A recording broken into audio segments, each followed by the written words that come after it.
Today we are going to be learning about sentences. The words that you put in your sentence give the person reading a clear indicator as to what you are trying to describe. Okay, so here we have a very plain sentence. Fred swam well.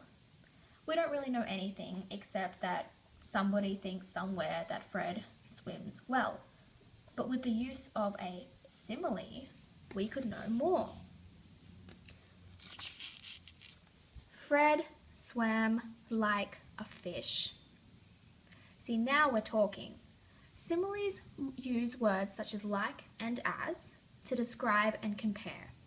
So now we think Fred swam like a fish. When we think of fish, we think of things that live under the water. They swim well.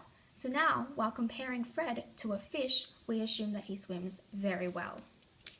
So that is using the word like in a simile. You can also use the word as.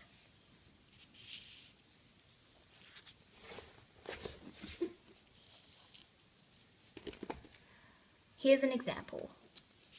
Fred swam as well as a fish. We're still comparing him to a fish.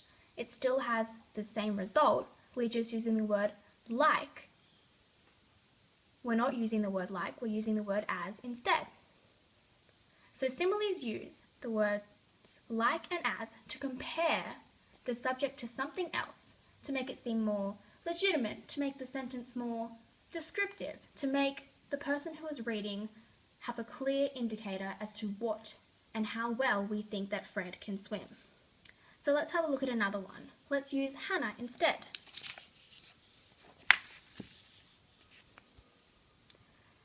Hannah could dance. Again, very simple, very plain.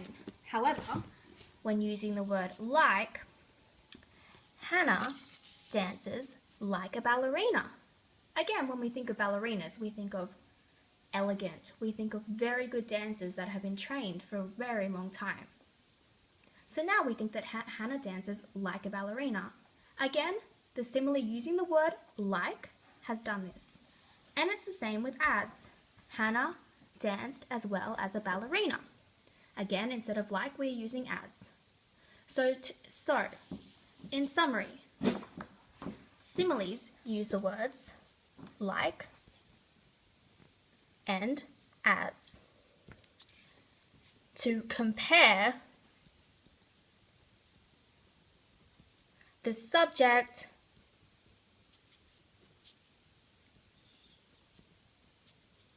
of the sentence.